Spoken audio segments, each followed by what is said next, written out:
Today, Killing Floor 2 wants you to brutally kill an endless stream of horrific monsters, but don't be a jerk about it. This is CheckPoint.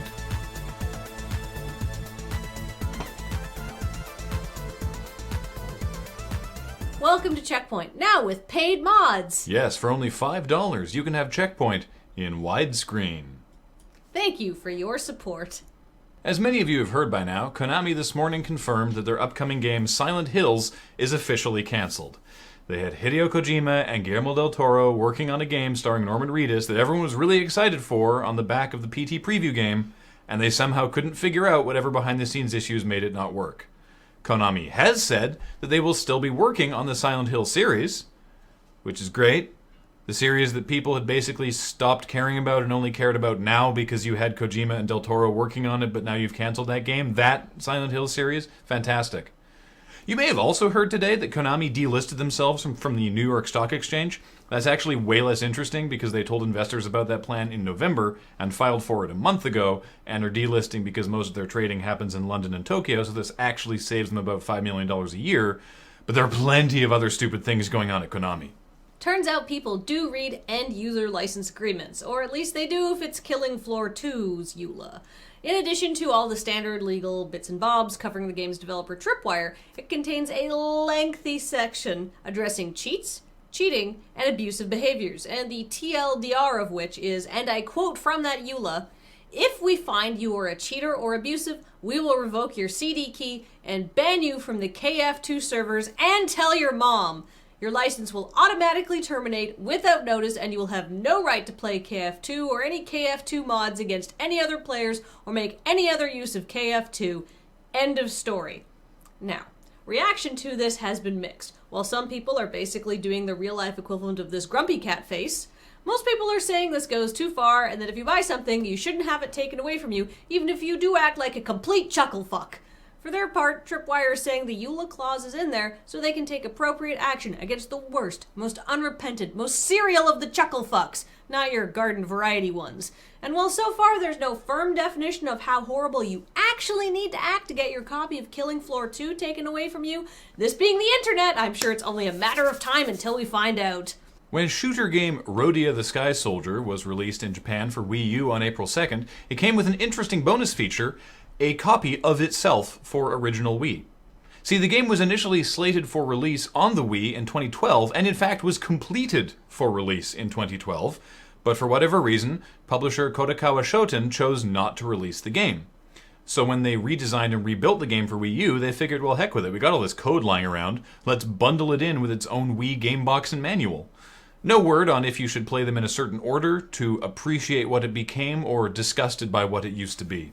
Peter Molynuex, visionary designer, serial overpromiser, and never-ending source of entertainment here at CheckPoint, has dispensed some advice on how to advertise games that are in development during a talk at the Reboot Development Conference. Which is funny.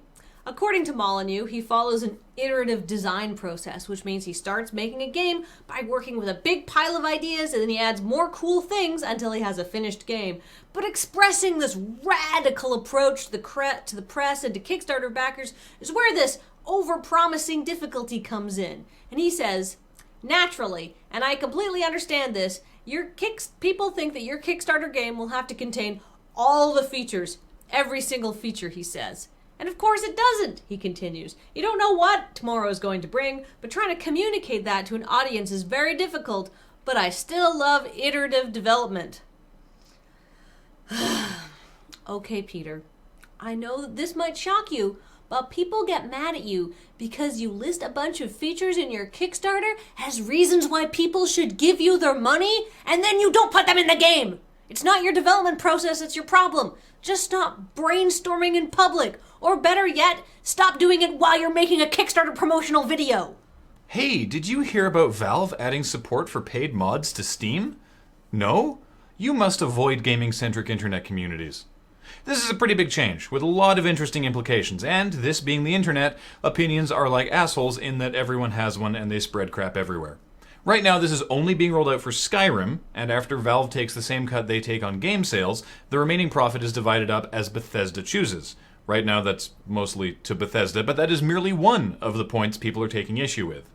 One particularly vehement argument against optionally, because it is optional, charging for mods is that modders should only make mods for fun, and making money from their hard work is somehow antithetical to the very concept of game modding.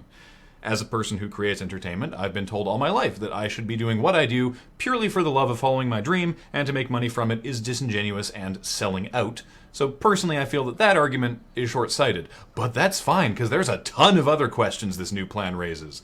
What if a modder uses assets from a free mod as a basis for their paid mod? What if an official game update breaks a mod? What if a mod is garbage on toilets? Steam Greenlight and Early Access are problematic enough. This just presents more opportunity for people to abuse an already abusable system. But that doesn't mean that the idea is literal dog shit. Being able to earn money from mods means modders can spend more time on their work, which means better mods. But adding money to anything adds a metric ass ton of complexity for other reasons. God forbid someone should have a nuanced opinion about anything gaming related, but this is not a black and white issue, and we'll have to see how Valve reacts to and assimilates everyone's feedback, if they can hear it over all the shrieking. So I've come up with a new EULA for CheckPoint. Okay. Alright, so here's the deal. If you have a username that I can't pronounce, I'm allowed to pronounce it in any way I feel fit. That seems fair. If you have a username that I can pronounce, but it's more funny for me to mispronounce, I can also do that. I like it. Alright, if you have a username that I can pronounce and should pronounce correctly, but I still choose to mispronounce, you're up shit creek. Basically, I get to do what I want. I feel this EULA has no drawbacks.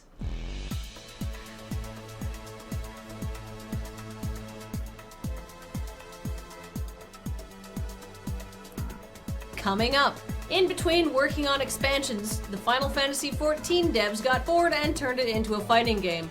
We didn't know we wanted this before, but now we do. Great.